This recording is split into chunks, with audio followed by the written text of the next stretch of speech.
బిడ్డలారా, భూమి ఆకాశాన్ని సృజించిన దేవుడు. ఈ మాట మనం ఒకసారి ధ్యానం చేస్తే, భూమి ఆకాశం సృజించింది ఎవరు? అంటే దేవుళ్ళు ఎవరు?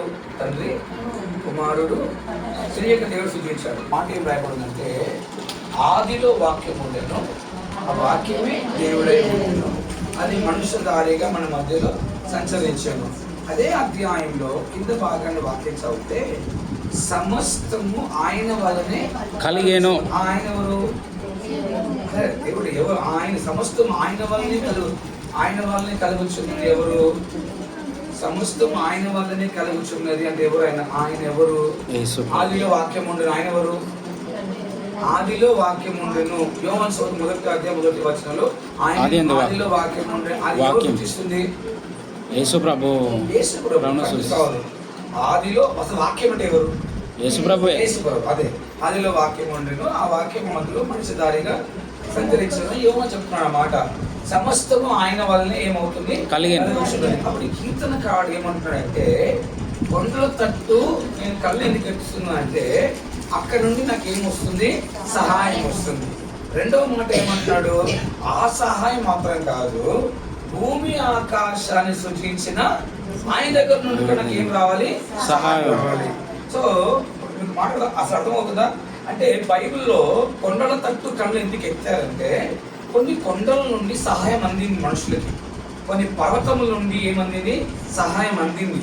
ఆ సహాయం కాదు మనం చూడాల్సింది. ఈరోజు మనం ఏ సహాయకుని చూడాలి అంటే, భూమి ఆకాశాన్ని సృజించిన ఆయన దగ్గర నుండి మనకు సహాయం, అది మన సహాయం చూడాలి.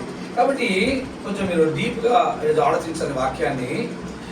ఆది కాండంలో సరే పాత నిబంధన గ్రంథంలో కొండ నుండి వచ్చిన సహాయం ఏంటి? కొత్త నిబంధన గ్రంథంలో యేసు ప్రభు నుండి వచ్చిన సహాయం ఏంటి? ఈ రెండు సహాయాలు పోల్చి మీకు నేను వాక్యం చెప్తా ఈరోజు. మొదటిగా అర్థమవుతుంది మీకు, ఆది పాత నిబంధన గ్రంథంలో కొండల నుండి వచ్చిన సహాయం ఏంటి, యేసు ప్రభు ద్వారా మనకు వచ్చిన సహాయం ఏంటి? మొదటిగా ఆది కాండము 8వ అధ్యాయము 4వ వాక్యాన్ని చదవండి. ఆది కాండము 8వ అధ్యాయము 4వ వాక్యాన్ని మనం చదువుదాం. 7వ నెల అందులో బైబిల్లో 7వ నెల 17వ దినమున ఓడ అరారాతు కొండల మీద నిలిచెను. కొండ పైన నిలిచెను. దేవుని నామానికి మహిమ కలుగును గాక. అరరాతు కొండ పైన ఏమైందంట? ఓడ నిలిచెను. అరరాతు అన్న మాటకు అర్థం ఏంటిదంటే, మొదటిగా ఉన్నతమైన స్థలము లేదా పరిశుద్ధమైన స్థలం. ఉన్నతమైన స్థలము, పరిశుద్ధమైన స్థలం. దానికి మరో అర్థం ఏంటిదంటే, అరరాతు అన్న మాటకు అర్థం ఏంటిదంటే, అలల నుండి నెమ్మది కలిగే స్థలము. అలల నుండి నెమ్మది కలిగే స్థలము, ఫ్లడ్ రెస్టింగ్ ప్లేస్. అలలు తుఫాన్లు వచ్చిన తర్వాత నెమ్మది కలిగే స్థలం పేరేంటి? అరరాతు. ఇప్పుడు దేవుని బిడ్డలారా, ఓడ ఏమాయనంట? ఓడ ఏమాయను? నెమ్మదిగా నిలిచెను. ఎలా ఉండదు చూడండి, 40 రోజులు 40 రాత్రులు ఏం పడదు అక్కడ? ప్రచండ వర్షం. వర్షం మాత్రం కాదు, అగాధ జలములు కూడా దేవుడు ఏం చేస్తాడు? దేవుడు తెరిచాడు. భూమి కింద ఏముంది? జలములు ఉన్నాయి. ఆ భూమిని దేవుడు తెరవగా జలముల నుండి కూడా నీరు ఏమైంది? పైకి వచ్చింది. భూమి అంతా నీళ్ళే. ఇప్పుడు భూమి అంతా నీళ్ళే అంటే మీరు ఏదో కౌకూరు మాత్రం అనుకోకూడదు. మొత్తం ప్రపంచం అంతా ఏమైపోయింది? నీళ్ళతో నిండిపోయింది. నిన్న మా తమ్ముడు బయటకు వెళ్ళాడు ఆర్టీ సిటీకి. గంట వర్షం పడదు, అంతే గంట వర్షం పడది, రోడ్ అంతా జలాలి. రోడ్డు పైన నీళ్ళు నిండినా పర్లేదు, కానీ హైటెక్ సిటీ బ్రిడ్జ్ కూడా నీళ్ళు నిండిపోయింది. బ్రిడ్జ్ కూడా నీళ్ళతో పైన నీళ్ళు నిండిపోయి ఒర్లి పారేలాగా ఉంది నీళ్ళు. దేవుని బిడ్డలారా, 1 గంటకి ఇంత వర్షం అయితే 40 రోజులు రాత్రికి ఎంత వర్షం ఉంటుందో ఊహించండి. ఇప్పుడు 40 రోజులు 40 రాత్రులు ఈ ఓడ ఎలా కొట్టబడుతుందో మనకు తెలియదు. ఓడ ప్రయాణము ఈజీ అనుకోవడం. ఓడలో ప్రయాణించడము మన కుటుంబం చాలా బాగుంటుంది. ఇప్పుడు క్రూస్ అంటే 10 అంతస్తుల 20 అంతస్తుల ఓడ. అది దానికి యాత్రకు వెళ్తున్నారు. ఓడ యాత్ర మంచిగా ఉండదు. బస్సు ఎక్కితే ఇలా కడుపు తిప్పుతారో, ఓడ ఎక్కిన మడక్షణమే కడుపు తిప్పుతుంది. కళ్ళు తిరిగి వాంతికి వచ్చి ఎటు చూసిన సముద్రం నీళ్ళు తప్ప మనుషులు కనబడరు. ఎప్పుడు దిగిపోవాలనిపిస్తుంది. ఈ 40 రోజులు 40 రాత్రులు నిలక్కడ లేకున్న వీళ్ళ యాత్ర నిలకడ లేని వీళ్ళ జీవితము, అలల చేత కొట్టబడుతున్న వీళ్ళ జీవితము అరరాతు పర్వతం పైన ఓడ వెళ్ళి ఏమాయను నిలిచెను. అలా నిలిచి ఉండగానే అమ్మయ్య అనిపించగలరు. ఇప్పుడు మన జీవితము అలల చేత కొట్టబడుచున్న, మంచి మాట చెప్పాలంటే నిలకడ లేని మన జీవితము ఇప్పుడు ఏమైంది? ఇప్పుడు నిలకడగా నిలిచి ఉంది. అలల చేత కొట్టుమిట్టాడుతున్న మన బతుకు ఇప్పుడు నెమ్మదిగా ఎక్కడ నిలిచి ఉంది? ఇప్పుడు అరరాతు పర్వతం పైన నిలిచి ఉంది. ఈ అరరాతు పర్వతం నుండి వారికి వచ్చిన సహాయం ఏంటిదంటే, దేవుని బిడ్డల అలల నుండి వారికి నెమ్మది కలిగింది, తుఫాన్ నుండి వారికి నెమ్మది కలిగింది. అదే రీతిగా మార్కు సువార్త 4వ అధ్యాయము 39వ వచనాన్ని మనం చదువుతాం. మార్కు సువార్త 4వ అధ్యాయము 39వ వాక్యాన్ని మనం చదువుతాం.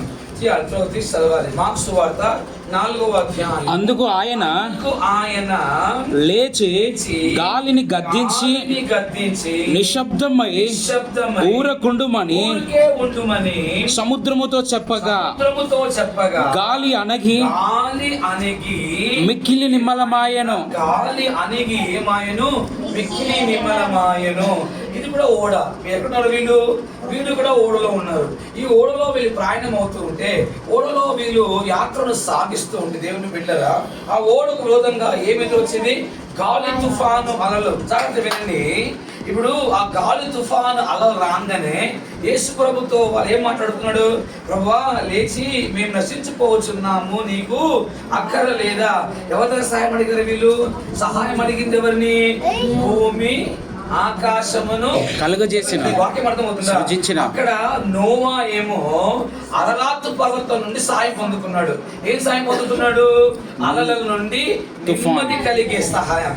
నిలకడ లేని జీవితానికి, నిలకడ లేని ఓడకు ఆ ఓడ స్థిరముగా నిలబడేలాగా ఆ అరరాతు పర్వతం నుండి ఏం పొందుకున్నాడు? సహాయం పొందుకున్నాడు. ఇప్పుడు శిష్యులు, దేవుని బిడ్డలారా, వీళ్ళు కూడా ఓడలో ప్రయాణం అవుతున్నారు. వీళ్ళ ఓడలు కూడా అలలు, తుఫాన్లు, గాలిలు, దేవుని ఓడ మునిగిపోయేలాగా నిలకడ లేని ఒక జీవితము. అక్కడ ఆ ఓడలో నావికుడు ఎవరు లేరు. ఈ ఓడలో చాలా మంది 12 మంది నావికులు. వీళ్ళు ఎవరు? 12 మంది. వాళ్ళంతా వాళ్ళు ప్రయాసపడుతున్నారు. కొంతమంది కుటుంబాల్లో అందరు నావికులే. భర్త నావికుడే, భార్య నావికుడే, పిల్లల నావికుడే. ఒక్కొక్కరికి ఐడియా ఉంటుంది.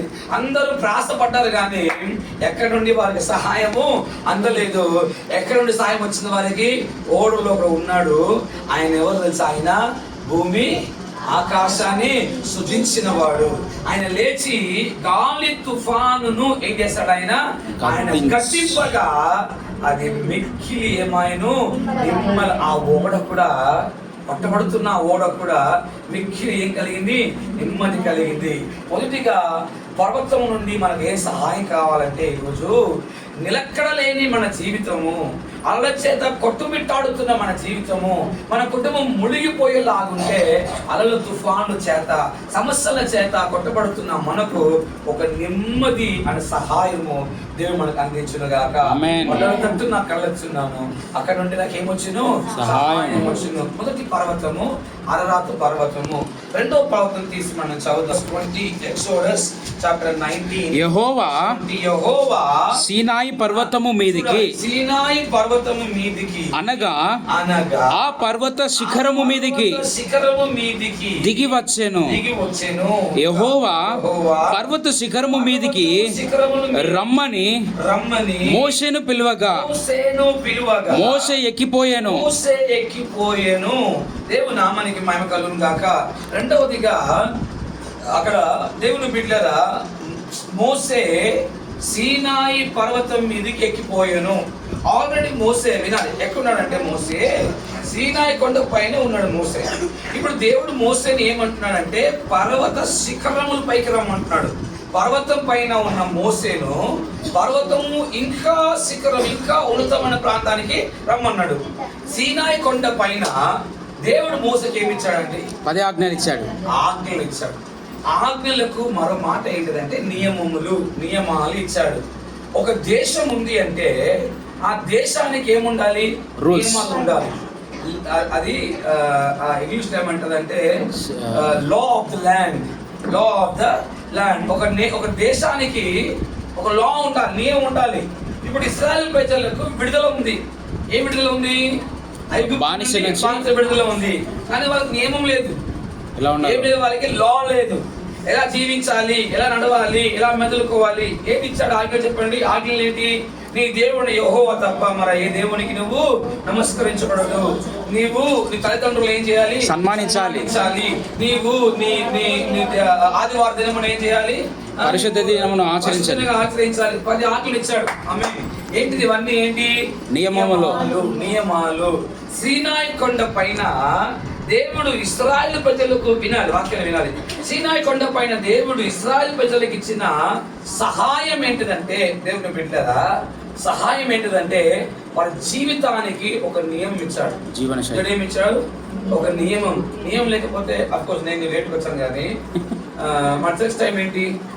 9:30. ఎంతమంది 9 వస్తే దేవుడు వెళ్తూ మాట్లాడాలనుకుంటూ 9 గంటలకు మీరు రావాలి అని నియమం లేదనుకోండి. మన చర్చ్కి, కాకూర్ ఏజీ చర్చ్కి 9 o'clock సర్వీస్ టైం అని నియమం లేదనుకోండి. ఎప్పుడు వస్తారు మీరు? 10-11 ఇష్టం. రావడం తెలుసు, మీకు రావడం తెలుసు. ఎప్పుడు వస్తారు? లేట్. ఎవరు ఇస్తారు? వస్తారు. ఒక లేకపోతే ఏం చేస్తారు?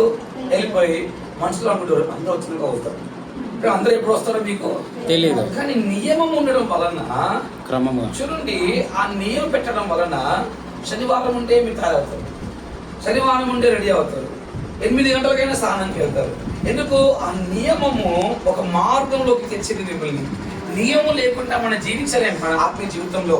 ఇప్పుడు యేసు ప్రభు మోసేకు సీనాయి కొండపై నుండి నియమములు అనే సహాయం అందితే, అదే యేసు ప్రభు గొల్గొతా కొండ పైన వేలాడుతూ మరొక నియమం ఇచ్చాడు. ఏ నియమం తెలుసా? తండ్రి, వీరు ఏమి చేయించున్నారో వీరు ఎరుగరు, ఏం చేయండి, వీరిని క్షమించండి. మత్తయి సువార్త 6వ అధ్యాయం చదువుతున్నాము. ఒకరిని ఒకరు మీరు ఏం చేయండి, మీరు ఒకరిని ఒకరు మీరు క్షమించుడి. మత్తయి సువార్త 6వ అధ్యాయం 14 వాక్యం రాయబడి ఉంటది. మేము మా అపరాధములను మేము క్షమించినట్లుగా, చెప్పాలి, మా అపరాధములను మీరు ఏం చేయండి, క్షమించు. మాపన అనే నియమాన్ని దేవుడు ఇచ్చాడు. ఏ కొండ పైన? గొల్గొతా కొండ పైన. వాళ్ళ కొండకు వస్తాం మనము. దేవుని నామానికి మహిమ కలుగును గాక. సీనాయి కొండ పైన ఏ సహాయం అందిందంటే, మన ఆత్మీయ జీవితానికి కావాల్సిన నియమాలు దేవుడు ఇచ్చాడు. అదే భూమి ఆకాశం సృజించిన దేవుడు కూడా, యేసు ప్రభు కూడా అదే కొండపై నిలబడి, గొల్గొతా కొండపై నిలబడి ఆయన మన జీవితానికి మనకి ఏమి ఇచ్చాడు? మనకైనా ఒక నియమాలు ఇచ్చాడు. ఆఫ్ కోర్స్ ఆ ప్రార్థన కూడా కొండపైనే ప్రసంగం చేసిన ప్రార్థన, పర్వతం పైనే ప్రసంగం చేసిన ప్రార్థన. మూడవదిగా నిర్మకాండ 3వ అధ్యాయము 2 వచనాలు చదువుదాం. మోషే మిద్యాను యాజకుడైన యిత్రో అను తన మామ మందను మేపుచు ఆ మందను అరణ్యము అవతలకు తోలుకొని దేవుని పర్వతమైన అయిన హోరేబుకు వచ్చెను. ఇంకా ఒక పొద నడిమిని అగ్ని జ్వాలలో యెహోవా దూత అతనికి ప్రత్యక్షమాయెను. అతనికి ఏమాయనంట? ప్రత్యక్షమాయెను. దేవుని నామానికి మహిమ కలుగునుగా. జాగ్రత్తనండి. యాక్చువల్ చెప్పాలంటే హోరేబు, సీనాయి రెండు ఒకటే. అంటే ఎలా అంటారంటే, సీనాయి అని పర్వతంలో స్థలముల మధ్యలో ఉన్న ఒక పర్వతమే హోరేబు పర్వతం. హోరేబు అన్న మాట అర్థం ఏంటిదంటే, అక్కడ వాక్యం రాయబడి ఉంది, అది దేవుని పర్వతం. ఏ పర్వతం అది? దేవుని యొక్క పర్వతము. అదే మాట కదా, దేవుని పర్వతం దానికి పేరు. ఇప్పుడు హోరేబులో వినండి, హోరేబులో వారు పొందుకున్న సహాయం ఏం తెలుసా? దేవుడే ఆయనకు ప్రత్యక్షమాయను. ఎవరికి? మోసేకు ప్రత్యక్షం. God revealed himself to Moses. Hore పర్వతం పైన ఆయన పొందుకున్న సహాయము, హోరే పర్వతం పైన వచ్చే సహాయం ఏంటంటే, దేవుడు తన్ను తాను ఏం చేశాడు? ఆయన ప్రత్యక్షపరుచుకున్నాడు. మీరు గమనించండి మాట. ఆ ప్రత్యక్షతలో మోసతో దేవుడు మాట్లాడిన మాట ఏంటంటే, నా జనుల యొక్క మొరను నేను విన్నాను. ఈ ప్రత్యక్షపరచబడంలో దేవుడు ఒక ఉద్దేశం ఏం నెరవేర్చబడిందంటే, ఇశ్రాయేలు ప్రజలను బానిసత్వములో నుండి ఏం చేయాలి? విమోచించాలి. ఈ ప్రత్యక్షతలో ఏ బయట వచ్చిందంటే, విమోచన బయటకు వచ్చింది. అందుకే మోసే వెళ్ళాడు, ఇశ్రాయేలు ప్రజలు ఏమయ్యారు? విమోచించబడ్డారు. వచ్చారు. లూకా సువార్త 23వ అధ్యాయము. ఇది ఇంట్రెస్టింగ్ ఉంటది. 41 వచనాన్ని చదవండి. నాకు తెలిసి మీరు అందరూ రాసిపోయారు, నేను ఎక్కువ టైం తీసుకోను. లూకా సువార్త 23:41. 23:41. Luke 23:41. లూకా సువార్త 23. మనకైతే ఇది న్యాయమే, మనము చేసిన వాటికి తగిన ఫలము పొందుచున్నాము. కానీ ఈయన ఏ తప్పిదమును చేయలేదని చెప్పి ఆయనను చూచి యేసు, నీవు నీ రాజ్యములోనికి వచ్చినప్పుడు నన్ను జ్ఞాపకం చేసుకొని మనను. ఈయన ఎవరండి మాటలు? ఎవరు మాటలు ఇవి? దొంగ రెండవ దొంగ అంటున్నాడు. మనకైతే ఈయన ఏ తప్పు అసలు ఆయన శిక్ష వేసినందుకు, సిలువ వేసినందుకు రోమ సమాజం అంతా ఒప్పుకొని దైవ దూషణ ఆరోపణ చేసి శిక్ష వేస్తే వారందరి మధ్యలో ఈ ఒక్కడు అంటున్నాడు మనకు న్యాయమే, ఏ తప్పు చేయలేదు. రెండో మాట ఏమంటున్నాడు? నీ రాజ్యములో. ఆయనకు రాజ్యం ఉందంటే ఆయన ఎవరు? ఆయనకు రాజ్యం ఉంది. ఆయన ఎవరు? రాజు. అందరు అసలు ఆయనను సిలువ వేసిందే అందుకే. ఎందుకు? యూతుల రాజు అంటున్నాడు ఈయన. యూతుల రాజు హేరోద్ అయితే, యూతుల రాజు పిలాతు అయితే, ఈయన రాజు అంటున్నాడు. మా యూతుల రాజు మా తండ్రి అయిన యెహోవా అయితే, అందుకే సిలువ వేశారు. సిలువ వేస్తే వాళ్ళ మధ్యలో ఈ రెండు అంటున్నాడు, నువ్వు రాజు, నువ్వు ఏ తప్పు చేయలేదు. ఎక్కడ వేసుకున్నప్పుడు సిలువ పైన ఉన్నాడు. సిలువ పైన ఓరేపు కొండ పైన దేవుడు మోసకు ప్రత్యక్షమైతే, కల్వరి కొండ పైన యేసు ప్రభు ఏమయ్యాడు? ప్రత్యక్షమయ్యాడు. ప్రత్యక్షపరిచాడు. ఎవరు? ఈ దొంగ. గొప్పతనం ఏం తెలుసా? మోసేకు ప్రత్యక్షమైన దేవుడు ఆ ప్రత్యక్షం వల్ల ఏమొచ్చింది? ఇశ్రాయేలు ప్రజలకు విమోచన వచ్చింది. ఇశ్రాయేలు ప్రజలకు మాత్రమే విమోచన వచ్చింది. కానీ కల్వరి కొండ పైన ప్రత్యక్షమైన యేసు ప్రభు ఆ ప్రత్యక్షం వలన ఇశ్రాయేలుకి మాత్రం కాదు, సర్వ మానవులకు ఏమొచ్చింది? రక్షణ కలిగి ఉన్నది. మీకు హల్లెలూయా. మానవులకు ఏమొచ్చింది? కొండల తట్టు సహాయం వచ్చింది మోసే ద్వారా ఇశ్రాయేలు ప్రజలకు.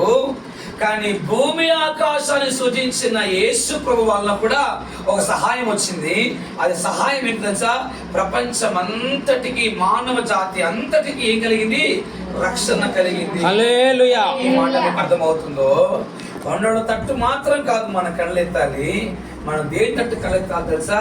భూమి ఆకాశమును సృజించిన వాని దగ్గర నుండి కళ్ళెత్తాలి. హల్లెలూయా. కొండ చెప్పి వాటిని బాగా ముగిస్తాను. ఒక కొండ చెప్పి ఆదికాండం 22వ అధ్యాయము. ఇప్పుడు తెలిసిపోయింది మీకు ఏ కొండను. 2వ వాక్యం చెప్పండి. ఏ కొండను? ఏ కొండ? మాకే తెలుసు చెప్తున్నారా?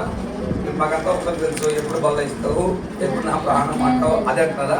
చదవండి. 2వ చదవండి. నీకు ఒక్కడై ఉన్నా నీ కుమారుని అనగా నీవు ప్రేమించు ఇస్సాకును తీసుకొని మోరియా దేశమునకు వెళ్ళి.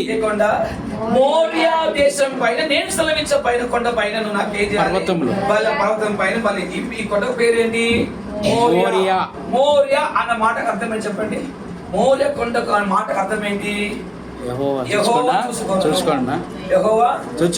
అర్థం అదే. అక్కడ వాక్యం ఉంటది. ఇది మొదలుకొని ఈ పర్వతానికి పేరు ఏంటి?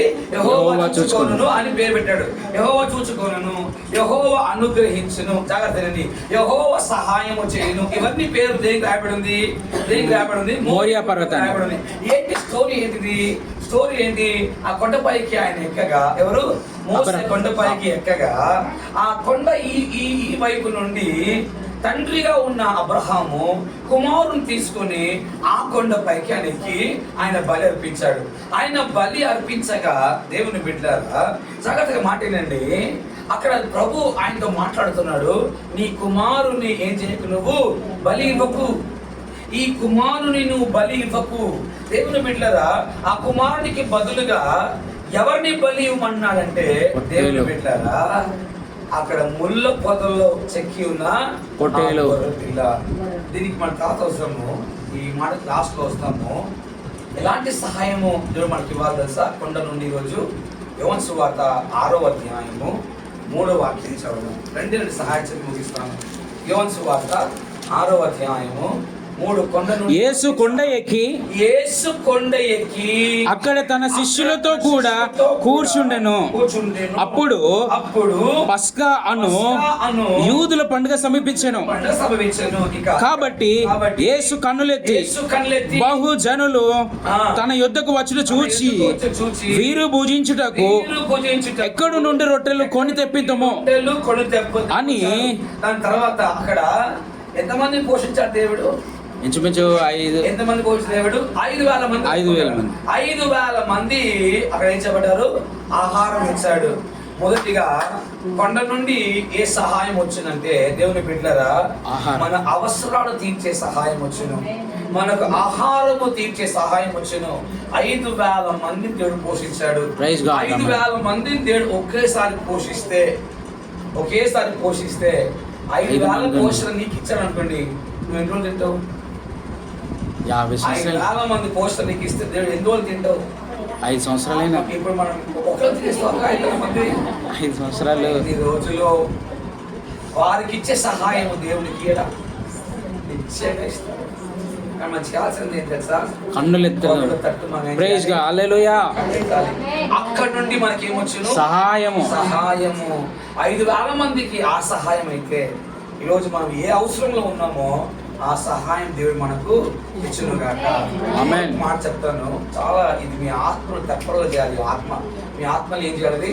తెప్పరలు చేయాలి. మత్తయి సువార్త 8వ అధ్యాయము 1-2 వచనాలు చదువు. మత్తయి సువార్త 8వ అధ్యాయము 1-2 వచనాలు. ఆయన ఆ కొండ మీద నుండి దిగి వచ్చినప్పుడు బహు జన సమూహములు ఆయనను వెంబడించెను. ఇదిగో కుష్ఠరోగి వచ్చి ఆయనకు మొక్కి, ప్రభువా, నీకు ఇష్టమైతే నన్ను శుద్ధిగా చేయగలవనెను. ఎవరైనా కుష్ఠరోగి.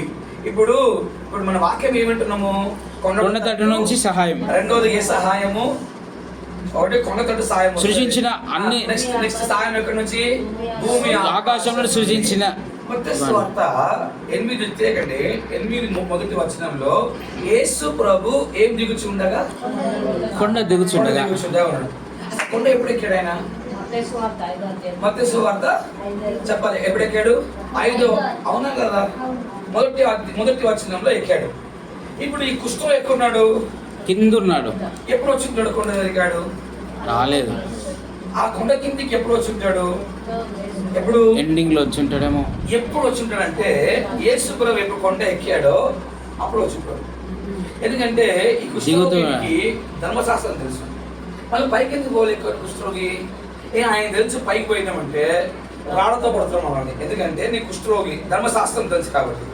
ఇప్పుడు యేసు ప్రభు first day meeting, breakfast meeting అయిపోయింది కదా, కొండపైనే 5 రొట్టెలు, లంచ్ మీటింగ్ అయిపోయింది. ఆన్లైన్ ప్రేయర్ కూడా అయిపోయింది. బయట చాలా మంది ఆన్లైన్ ప్రేయర్ రాలేదు. మీరు వేరే సంఘం అడిగి చూడండి, ఎవరు ఆన్లైన్ ప్రేయర్ రాలేదో 30 నిమిషాలు వాళ్ళ సంఘంలో నిలబెట్టారు. పెద్దోళ్ళు కూడా స్టాండింగ్ ఓవేషన్, నిలబడే వాక్యం రాదు. మనం అడగండి, ఏదైనా నా 3 మర్చిపోయిందంటే నిలబెట్టారు, తప్పించబడ్డారు. మీరు రాని వాళ్ళు వచ్చే వారిలో వచ్చారు. ఆన్లైన్ ప్రేయర్ అయిపోయింది. Second day meeting, breakfast, lunch, dinner అయిపోయింది. థర్డ్ డే మీటింగ్ అయిపోయింది. ఇప్పుడు కుష్ఠరోగి ఏం చేస్తున్నారంటే ఆయనకి ఏం కావాలి? ఇప్పుడు స్వస్థత కావాలి. ఆయనకి సహాయం కావాలి. సహాయం కొరకు 3 రోజులుగా వేచని కొండల తట్టు కళ్ళు చూస్తున్నాడు. ఎందుకు? ఉన్నాడు, కొండల తట్టే కళ్ళు చూస్తున్నాడు. సహాయం వస్తుందా? బ్యూటిఫుల్ సీన్ చూడండి. కొండల తట్టు ఆయన సహాయం రాలేదు, కానీ కిందకి దిగి వస్తున్న భూమి ఆకాశాన్ని సృజించిన యేసు ప్రభు దగ్గర నుండి మనకి ఏమొచ్చింది? సహాయం అందింది. హల్లెలూయా. ఆయన అడుగుతున్నాడు, నీకు ఇష్టమైతే నన్ను ఏం చేయ ప్రభువా? శుద్ధినిగా. వాడు ఏం ప్రే చేయాలి తెలుసా? నువ్వు నన్ను స్వస్థపరచాలి, నువ్వు నన్ను బాగు చేయాల్సిందే. కానీ ఈ కుష్ఠరోగి ఒక దృష్టి ఎందుకు మారిందంటే, కొండల తట్టు కాదు నాకు సహాయం రావాలి. ఇప్పుడు సహాయం నాకు ఎక్కడ నుంచి రాబోతుంది అంటే డైరెక్ట్ గా భూమి ఆకాశాన్ని సృజించిన వారి దగ్గర నుండి నాకు సహాయం వచ్చును. ఒక మాట చెప్తాను దేవుని బిడ్డలారా, భూమి ఆకాశములు గతించిపోవును కానీ ఆయన వాక్యం కాదు, నిలిచి ఉండును. కాబట్టి మనం ఏ కొండను చూసి సహాయం వచ్చును అని మనం ఎదురు చూస్తున్నాము, ఆ కొండ నుంచి రాకపోవచ్చు, కానీ భూమి ఆకాశాన్ని సృజించిన ప్రభు దగ్గర నుండి మనకేం కలుగును? మనకు సహాయం. హల్లెలూయా. మన కళ్ళు ఇప్పుడు ఎవరి వైపు ఉండాలి? ఆయన వైపు ఉండాలి, ప్రభు వైపు మనం ఉండాలి. దేవుని నామానికి మహిమ కలుగును గాక. అక్కడ నుండే మనకేం రావాలి?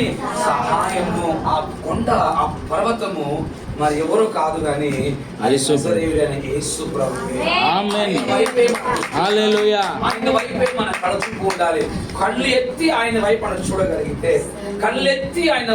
చూడగలిగితే నా ప్రేమ దేవుని బిడ్డలారా, అక్కడ నుండి మనకు సహాయము అందును గాక. తలలో ఉంచండి, ప్రార్థన చేసాము. ప్రభు సహాయము చేయను గాక. ఎక్కలేచును నా యేసయ్యా